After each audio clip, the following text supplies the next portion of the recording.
Hi, welcome to my channel. My name is Asal Shoketi. I'm an Ayurvedic practitioner, healing artist, and consultant to holistic professionals. And today I have a wonderful guest. She's actually the very first person I interviewed when I started interviewing. That was back in June of 2020 on the Instagram platform. A lot has changed. I have changed. I'm sure her practice has expanded, but I would love to welcome back Dr. Aarti Soorya. Just to tell you a little bit about her, she is a functional and integrative medicine practitioner with a passion for treating the root cause of disease through lifestyle interventions, nutrition, mindset, and medication. Her focus is on educating and empowering individuals using food and lifestyle as medicine in order to prevent chronic disease. Dr. Surya has extensive training in both traditional and holistic medicine. She's a board-certified physical medicine and rehabilitation physician, a diplomat of the American Board of Obesity Medicine, and a certified functional medicine practitioner through the Institute of Functional Medicine. In addition, she was a part of research team at the University of Michigan's Complementary and Alternative Medicine Department prior to attending medical school. And the list goes on. So I would love to have you hear from her mouth what she's been up to and what the focus of her practice is these days. Much for having me. I'm so glad to connect again after so long and talk what we love talking about. I just love talking to you. We connect every 6-7 months and we chat, whether it's just personal or Yeah, both. I feel like it ends up being both professional, personal, so it's great. Yeah. Yeah, I forgot to tell others that the way we met, you volunteered to be seen by a couple of us. We were going through our final clinical in our Ayurvedic practitioner program, and you trusted us. Yeah, yeah. We saw a couple of your family members, and I never forget that day. And one of the cohort students and I were like, "You need to study Ayurveda too." Enough. I know. I was like, oh my gosh, I'm so fascinated by all of this. It makes sense. And then, with my background in functional medicine, there, obviously are common elements to both Ayurveda and functional medicine. And so kind of just piecing those things that I was learning from all of you and my own interest in it. So functional medicine is something that looks at the root cause of disease, which Ayurveda obviously already does and has done for, thousands of years. Functional medicine is kind of like the Western way, I would say, of approaching holistic medicine. And it's, looking at nutrition, lifestyle, environment, all of the things that can impact a person's physiology that can cause it to go off balance. And when the physiology goes off balance, that is when disease starts to show up. So we're kind of piecing things together to try to figure out, okay, where are things off balance in your body and environment so that we can address those things systematically and come back into balance. So is this a mixture or merger of allopathic and holistic medicine in a sense, or? Yeah, I think that's a good way to look at it. And, people who are functional medicine practitioners, they don't necessarily have to be physicians. You can be a dietitian, you can be an acupuncturist, you can be a naturopath. Oh, There are different degrees that end up, going to study functional medicine, and each practitioner can make it its own based on their own previous training too. interesting. Just learning new things. Thank you for Mhm. sharing that. And Yeah. and not necessarily what percentage, but do you see a trend of physicians wanting to get certified, become one practitioner like that, or is it still something not very well known or not very well appreciated in the medicine world, modern medicine world? Sure. I think it's a mix. I think there's some practitioners that are still very, very conventionally thinking and oriented, which is fine. And then there's a mix of practitioners that think similarly and agree with, treating the root cause of disease, but aren't ready to make that shift yet, because it is pretty daunting to kind of step outside the box and try to figure out how to do this on your own. And so I think fear is one thing that sometimes holds people who are actually interested in it back. Because there's a whole integrated system of the way allopathic medicine has been established, and going against the grain. It seems like, even though it may not be that way, it's bringing all the tools, Sure. put it on the table Exactly. when necessary. Okay. Yeah, and I think for practitioners, sometimes the daunting thing is, how do I make a business model out of it? Oh, Like, yeah. do I take insurance? Do I not take insurance? Do I want to be bound by what insurance will cover and pay me for, or do I want autonomy? So that line is very blurry still. Yeah, I think it just depends on what type of what suits you as a practitioner. Gotcha. Yeah. Thank you for sharing that. Yeah, of course. I know it's confusing. So you are already explaining what you've been up to. I know you were part of a practice, and now you are establishing, or you have already established your own private practice at this point, correct? Yeah, I moved my practice to a different practice, basically. And so just kind of in a rebuilding stage and enjoying that. And do you use telemedicine? Yes. Yeah. That's perfect, because I would love for you, towards the end of this conversation, to share your information, contact information. People have specifically asked me, I'm like, wait for this interview to come around, and I'll share Dr. Surya's information with you. But that's amazing. Yeah, the only time I just require people to come in once so that I can do a physical exam, Mhm. and then the rest can be telemedicine. What if they are, for instance, they are based in Texas? That's what. And you are in Michigan, and you have license to practice in Michigan. How does that work with the physicians? That's why I require the patient to come to me, so that I establish a physical relationship with them. I've done, the physical exam and make sure that everything is good, and then I can do follow-ups via telemedicine. Okay, and are there any legal structures in place that prohibits a physician that's established in Michigan to see someone in Texas or no? No, as long as they have come to see me in Michigan, it's okay. All right, so that initial step. Yeah. The other thing is that if there are medications that are required, I would have them go through their primary care doctor, because they are actually licensed in that state. Okay, perfect. Thank you for explaining all this. Great questions. Yeah. So, what else do you want to share with us about the journey you've been on and the revelations that have happened to you over the past couple of years? We interviewed, I think, yeah, it was June of 2020. Oh my gosh. Yeah. And I pretty much remember all the details about it. It was exciting. The platform was different, and people were asking questions. Yes. Yeah. It is. Yeah, it's different. So, I think the journey is still actually obviously going on. But, through this kind of non-conventional path that I've taken in medicine, it's, been a personal and a professional journey, and kind of learning about myself throughout the process too. So, when I was in conventional medicine, I was like frustrated with the fact that, my gosh, we're not treating the root cause of disease, and it's literally right in front of us, and we're not doing nothing about it.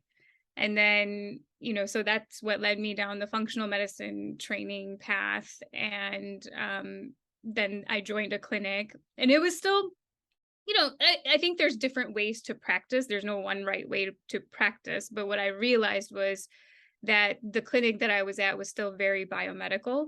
So it was, instead of a medication, a supplement, and it was intense supplement regimens. And, people like that, to each their own. But for me, I was like, we're still not looking at every aspect that can be affecting a person's physiology.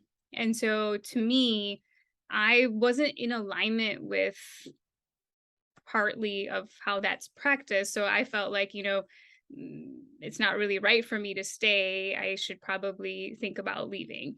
And so you know, through that process, I've always been reading and studying and learning more. And that kind of brought me to really, okay, how does your environment affect you? How does your relationships affect you? How does your food affect you?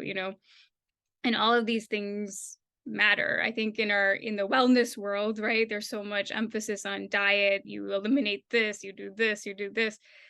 Important. That's one piece of the picture. And I think in our culture we tend to become obsessive about things like that.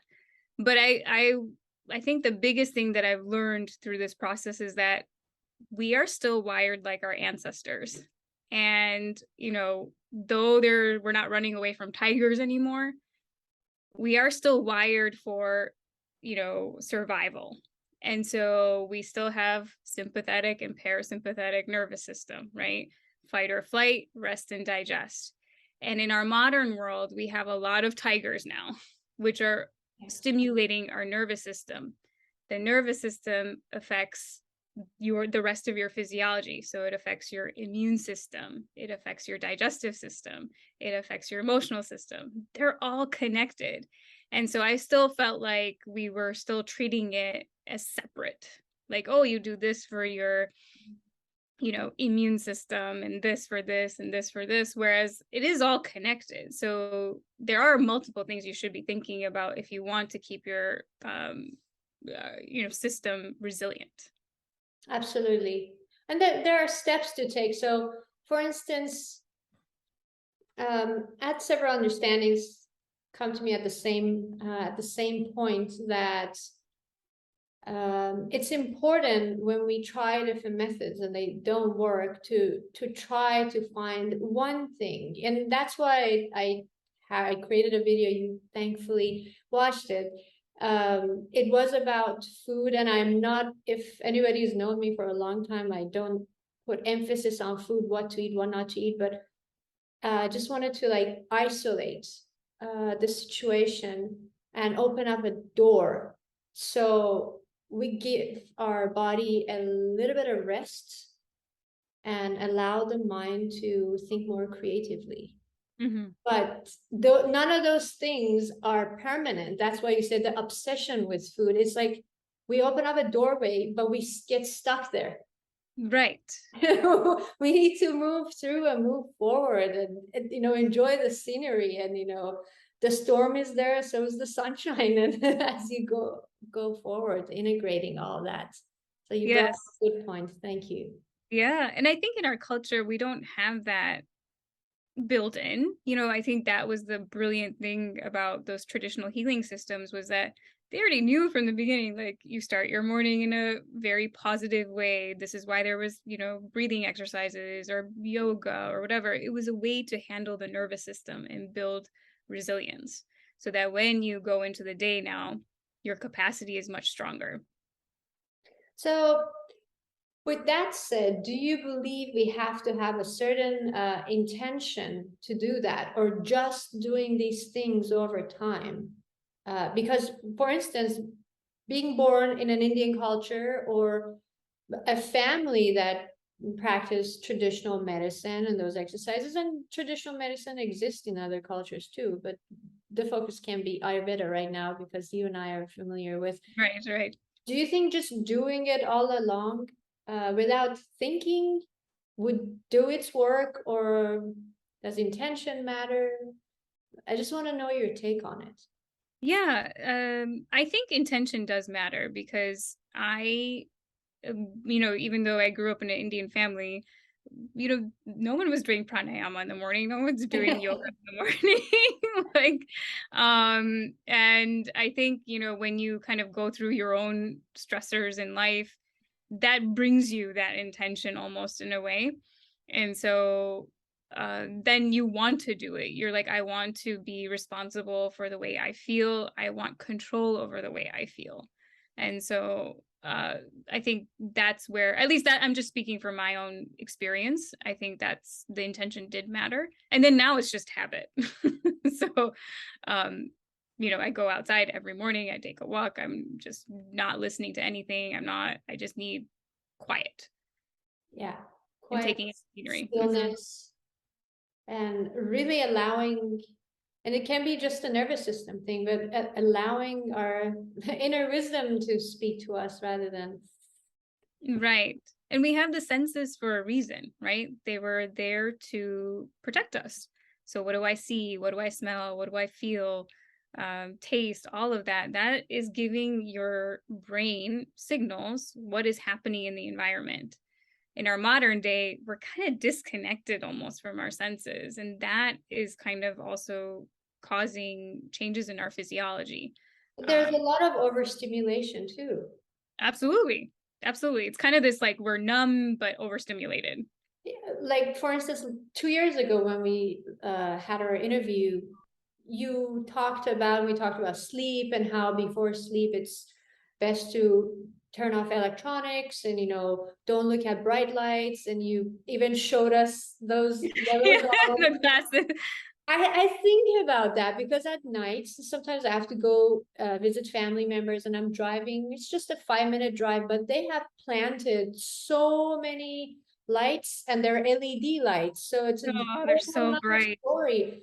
You know what I do? I flip the visor down so it doesn't hit me at night. But I was thinking about those glasses. I'm like, maybe I should wear those glasses driving at night. Don't wear them while you're driving, though. They're dangerous for when you're driving. It actually comes with a warning to not use them when you're driving. That's funny though. But what can we do? We can do our best only, right? I think that's it. That's doing your best is, what we can do in terms of our modern day. We can't live in a cave because Yeah. that's not reasonable either, obviously. So I think knowledge is power, and then what you decide to do with it is your choice. I think what happens is that I think people can feel like, oh, there's so much restriction to get healthy. But then I think if you start to notice what you put in, like habit wise, and how it makes you feel, then you'll start to stick with it. Okay. That said, if somebody has that intention, but is not in a situation to make determined steps, where would you say is a good way to begin? What is one of those remedies, or one or two of those remedies that people can see tangible results without overwhelming themselves, but gives them the encouragement and the clarity to move forward on the path of living a more holistic life or balanced life? Mm-hmm.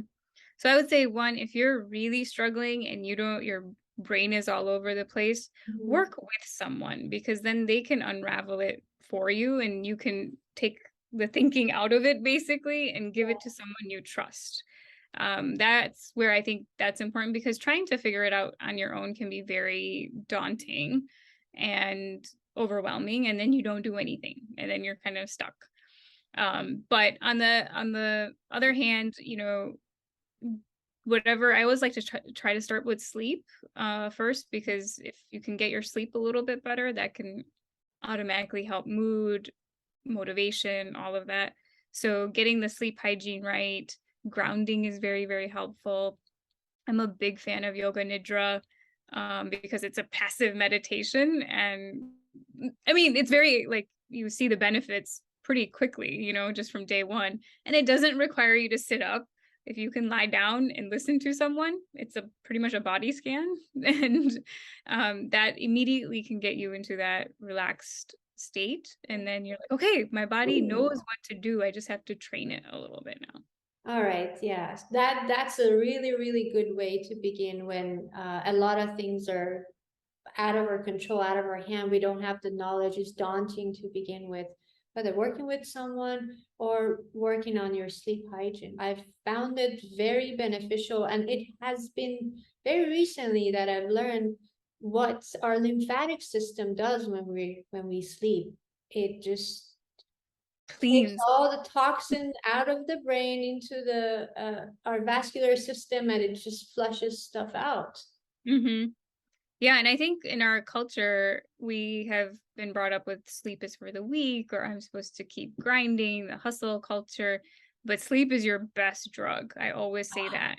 It is your best drug. There was a reason Mother Nature, gave it to us, and there's a reason you can't store sleep. So you have to prioritize that if you want to live long and healthy.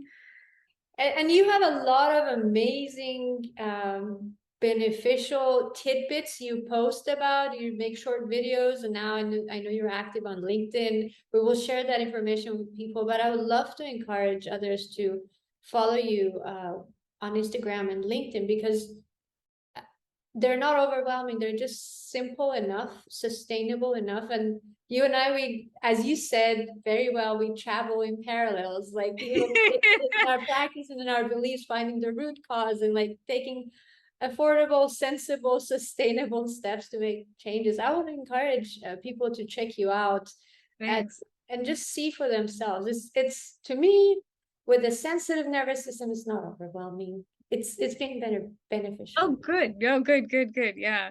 I just think like, when I had a lot of sleep issues, it's like, what would I have wanted at that point that I didn't get or, didn't have access to?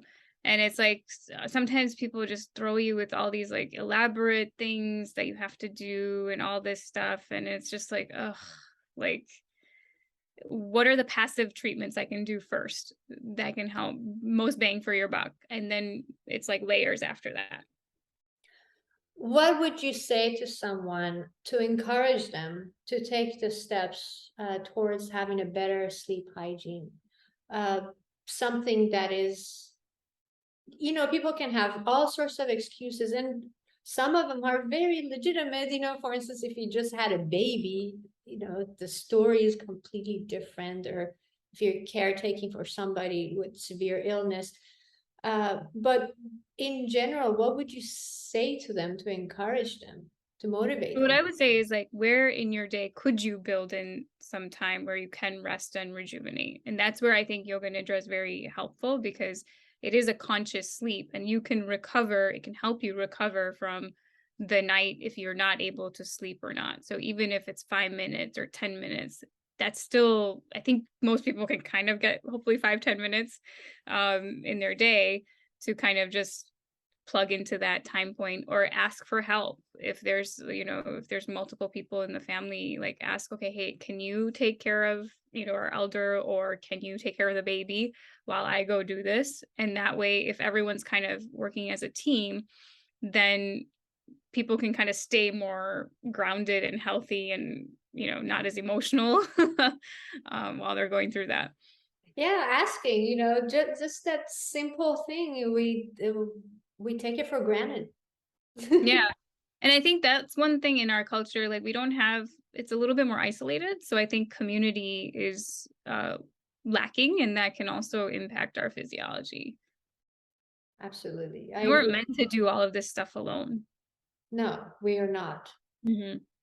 But it takes time, it takes courage, it takes a community to make the changes. But as you said, small little steps, the time you can carve out during the day, those things are tangible. Hmm. We can change, the big issues overnight or over a decade, or sometimes not over a century, but, Right, we right, do our best individually. right, right. So you and I, before we got on this call, we chatted a little bit, and I asked you if we can talk a little bit about the digestive system Mhm. and its nervous system, its relationship to the brain and our mind, and also the role that our liver and lymphatic system play in this equation, which is related to digestion as well as brain and the nervous system health. So bring it on, please. Woo, that's a big topic.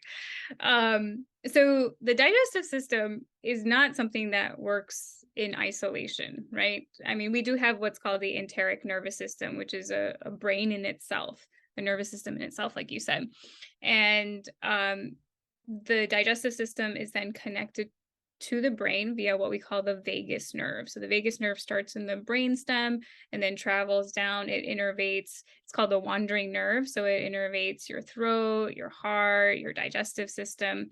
So it's really smart that, like I mentioned before, we're wired for like survival or safety, right? So if our, survival brain is on, I've got a deadline, I've got to, I have relationship problems, I am so stressed out at work, or there's not enough hours in the day, I have to take care of the kids, I have to go pick them up, this, that, right? Everyone's kind of running in 20 different directions. This is fight or flight. So fight or flight, what happens is that your body interprets it like, I need to run away from the tiger. Like I said, we're not running away from tigers anymore, but we have modern day tigers. This was only meant to be done for short periods of time, 60 seconds, 90 seconds max, maybe. You either you were safe, you were able to run away, or you were tiger meat. So blood flow would go to your extremities so you can run away. Now, in our modern day, we have all of these tigers, and that's going on 24/7. So the blood flow is not going to the gut. It's not beneficial to digest your food while you're running away from a tiger. You need the blood flow to go to your extremities.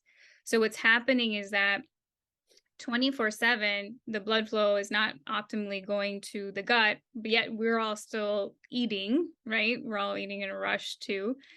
And then on top of that, when this is a long-term stress cycle that's going on, right? Your body almost interprets it like a trauma, basically.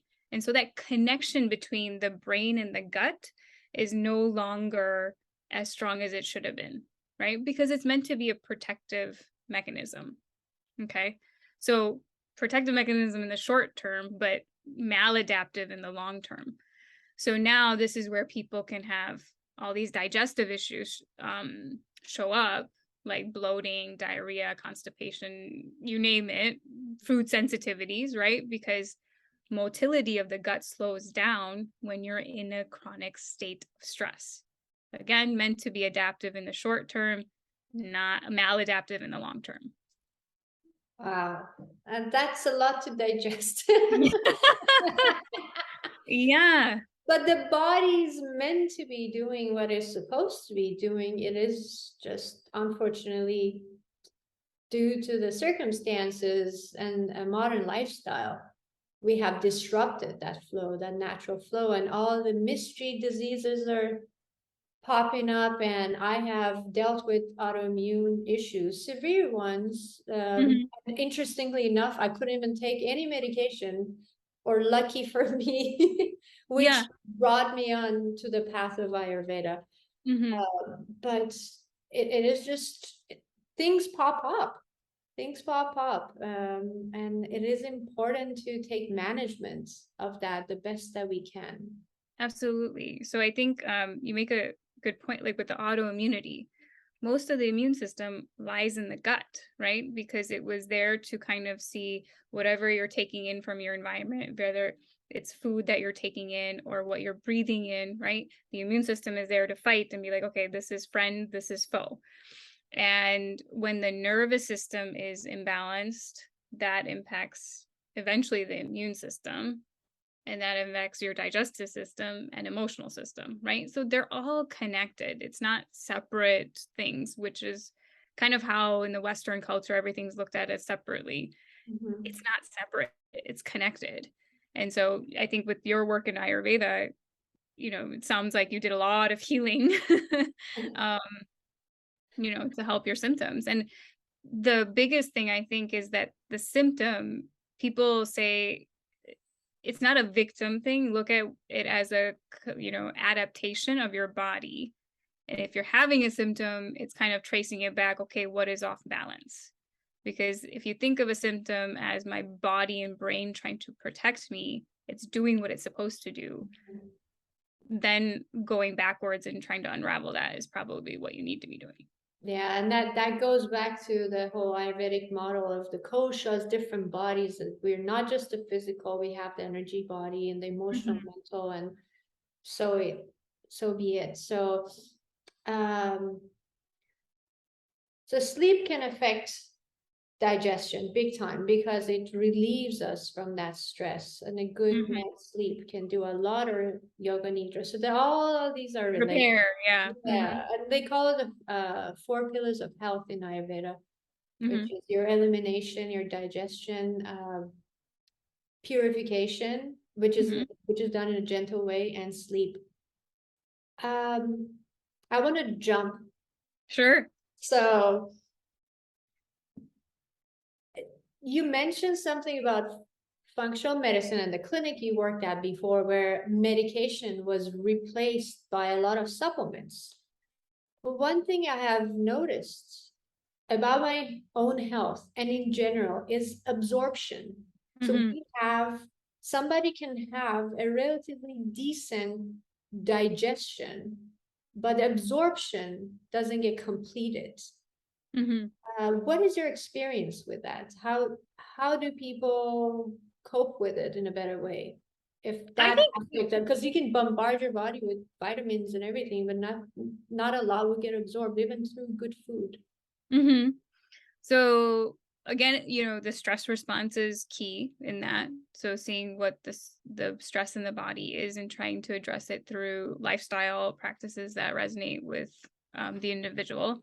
And then, temporarily you can do like, you know, acid and enzymes to take away that stress from the body to digest the food to help start to correct the environment. So, supplements are not bad. I think if you use them as a tool, um, they can be very helpful. So while you're correcting the environment or the pH in the gut, I know Ayurveda has some home remedies or like more food-based ones like the ginger lime pickle or even bitters or to do before food, just correcting that acid enzyme production before you eat. Mhm. That starts to correct the environment in the gut so that you start to digest and absorb the nutrients better. And the timing of meals is also key, right? There's a, migrating motor complex in the digestive system. It is a system that comes in, it's like a garbage cleaning system that activates every 2 hours when there's no food in the system. So it's Like good to not put a lot of food into our system continuously. constantly, exactly, because in between meals is when it kind of comes in and sweeps the food, moving it forward, right, in the intestines. Now, if you're constantly snacking, this is never going to get activated and come in and clean. Mhm. So that's why, Ayurveda is not big on snacking, right? I understand it better now. Thank you. Very educational for me as well. Yeah, it's just these inbuilt systems are in our body. It's there. So we just have to use that knowledge to kind of use the body for us, right? Like use those mechanisms that we have. The only caveat is that if you have severe blood sugar issues, it's hard to go from one meal to the next, then obviously, you should be working with someone probably, but then that would be my only caveat about snacking. That's why everything in Ayurveda is considered to be tailor-made. And that's my philosophy too. And I think your practice is the same way. Like Mhm. something that is right for us right now, next year, the same time, same season, same location may not be the answer, may have Right. a positive effect. So it's Great point. important to constantly, whether the practitioner who's working with the client or the person who's just using these routines and exercises for a long time, to have sit downs with themselves and observe. Right, right. And I think that's why my big thing is okay, we have to learn to make each meal medicinal, like where you have protein, fiber, fat, carbohydrates, so that you can make it from one meal to the next, no problem. I think the problem is when there's imbalanced meals, then your blood sugar starts to tank, then you want to snack, and then, you're kind of in this loop almost. Yeah, that's a brilliant point. I want to go back to the role that liver plays. I'd love to share something with you and the Yeah. viewers. So, in the art of reading pulse, according to Ayurvedic understandings, I know the Chinese traditional Chinese medicine has that, and also allopathic medicine reads the pulse for other purposes. But when we read the pulse in Ayurveda, we look at different doshas. Hmm. Some may be familiar with, and if they're not, I'll be happy to have another video on it. But this is not the place. So we get different energies that are available to us in the body and physiology.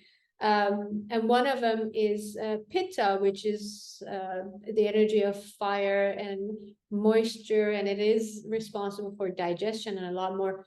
One thing that shows up, and I learned this through my teacher, Dr. Paul Douglas, is the seesaw effect between the energy of the liver and the energy of the heart. Mm.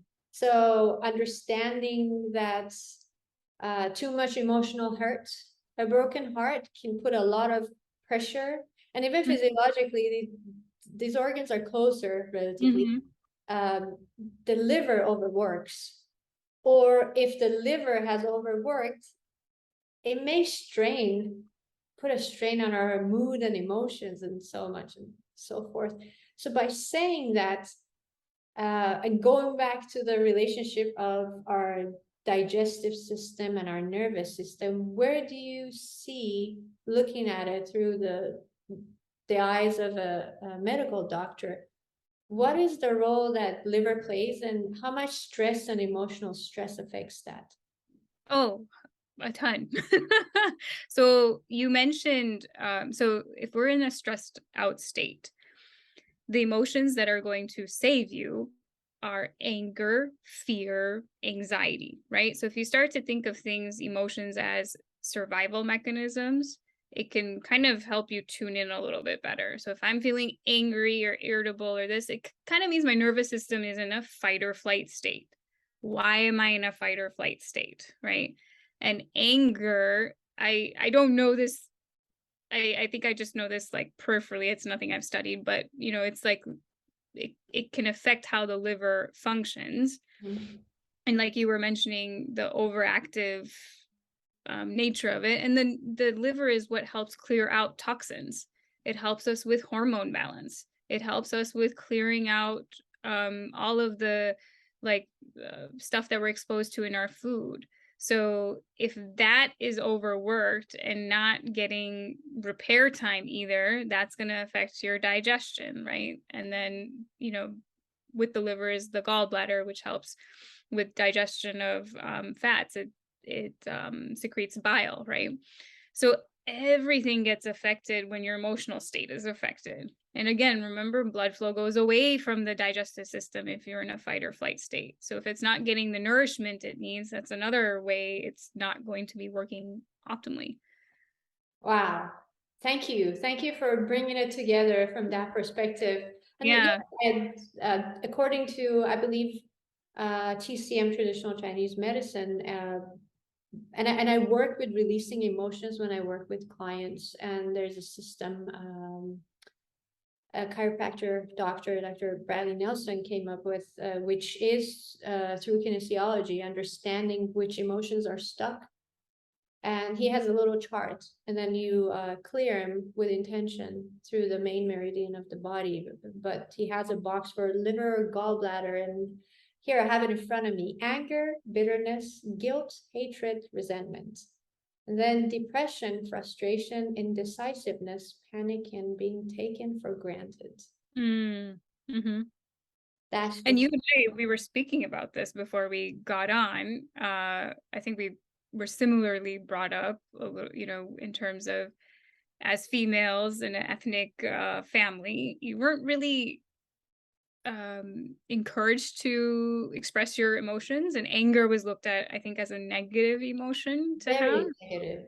That's not what good girls do, or that no, like, but what I've learned over the past couple of years is that, wow, I didn't know how to deal with anger. I should learn how to deal with anger because this is fight or flight energy. And if you're suppressing it, that is getting stuck in you. But we need to learn how to deal with it in the moment so that it's that sympathetic energy charge. We can get rid of it so that it's not wreaking havoc in the background from suppressing it, if that makes sense. Yeah, that makes sense. I have noticed that all that I have suppressed throughout the years and decades I was telling you about, it at some point, especially if you do work on yourself and you go through a complete makeover, these things show up. They have Mhm. nowhere else to go. They are literally stored in your cellular memory. Yeah, and then, you know, it may be triggered by something that's like not really worthy of anger, to be honest. Like let's say like a glass spilled or something and you explode, right? That is like stuck anger in you. It's not the glass that, you know, broke, really, that's the issue, but it's like something way deeper. It's the push down emotions. That's Mhm. well, so that's good. So we are clearing ourselves of all the old stuff, but we need to be mindful of what's coming up so more doesn't get stuck because Yeah. more weights pushing more things down and they want to come Hmm. out and be expressed. So what, in your opinion, what are some healthy ways dealing with that repressed emotion, especially anger? Well, I always say it has to be authentic to you, right? So what may work for me may not work for you, but like if you've got that intense energy, Mhm. push-ups are a great way to like kind of get rid of that energy, or, you know, punching a pillow. But if your nervous system is, if that's not authentic to you, don't do that, because then it's not going to feel right and you won't actually release that anger, right? I have like this slam ball that's like a little bit heavy. You just, you know, like, you know, throw that a couple times, it just kind of gets rid of that charge. It reminded me of some time ago, a long time ago. I was graduating college, and there were too many stressors in my life back then. And a friend of mine kept insisting I go practice Muay Thai with him. Mm, He's, mhm. he's a bigger guy, very, very strong guy. And that one evening, I remember nobody showed up to class, which was at another friend's garage. And I showed up. He's like, okay, jab, jab, punch. And I was so tiny back in the day, and Uh-huh. big guy. I started pushing him back. Like, whoa, where did that anger come from? And it was moving a mountain, in my opinion, because my friend was immovable. But Mhm. just that energy was doing a lot. And interesting, you know, I don't know if it's authentic to me right now, but maybe somewhere deep down it still is. Sure, yeah. So And thank then that way you're not like this irritable person 24/7 after because you didn't have that release, right? Because that's what I think most of us do, is that we haven't dealt with it and then we're crabby and it's coming out in different ways. Yeah, no, it's funny that that happened, and like maybe 10 days later, they're like, "Oh, you're still stressed out.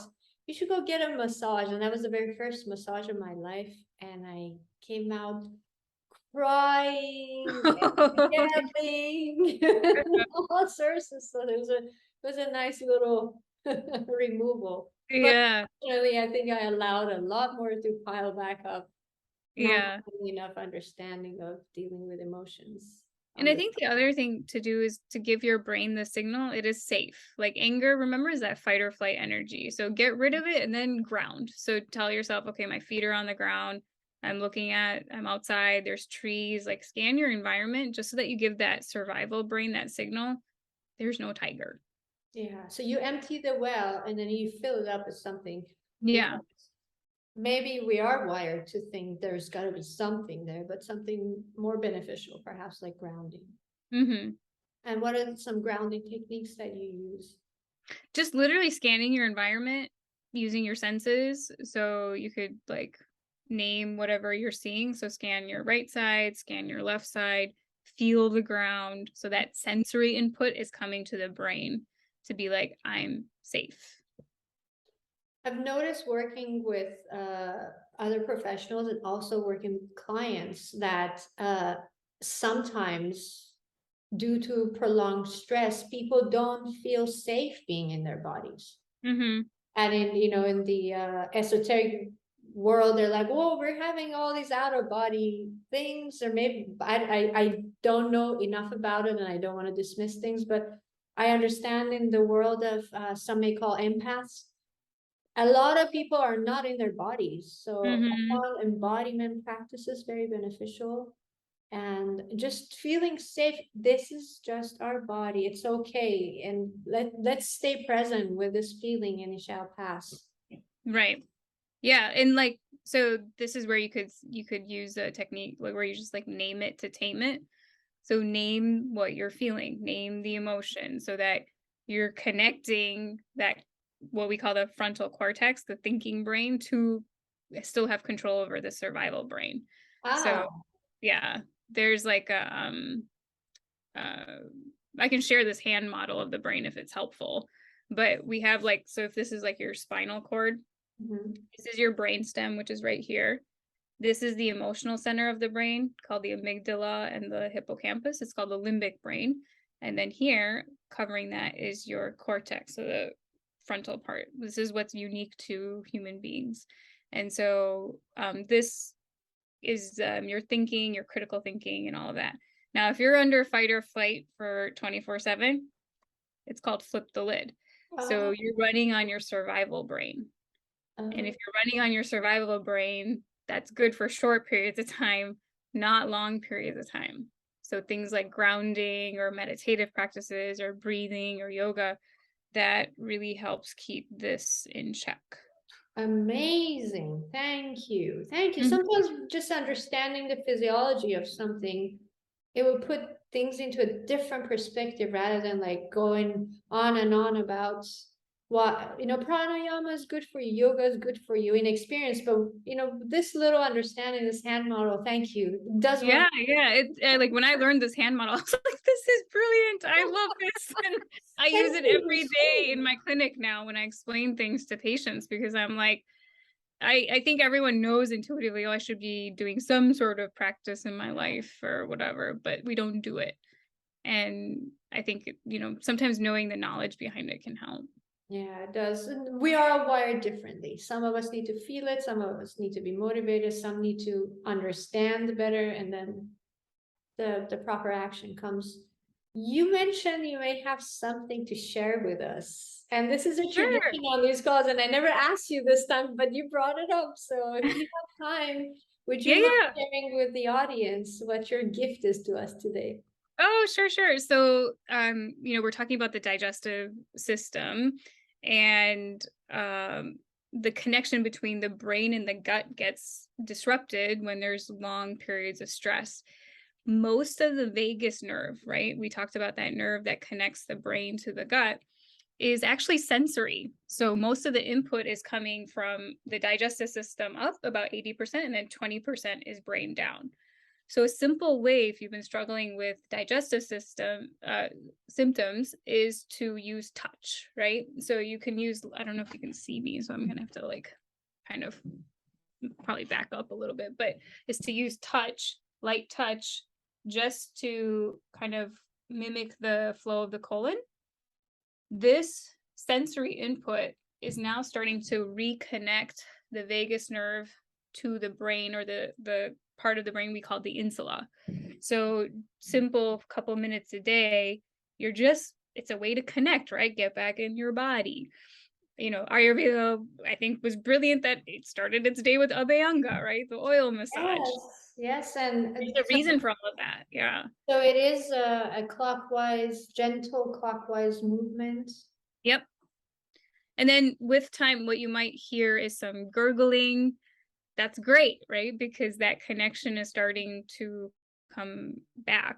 You'll just have to watch how long you do it. So some people who may be very sensitive could only handle a minute, but working your way up over time to like 10 minutes, or it's a nice bedtime routine or whatever, that can be helpful if you've been struggling, because that's just starting to reconnect this. Because if it's not connected, you can do all the diet and all the stuff and still not get anywhere.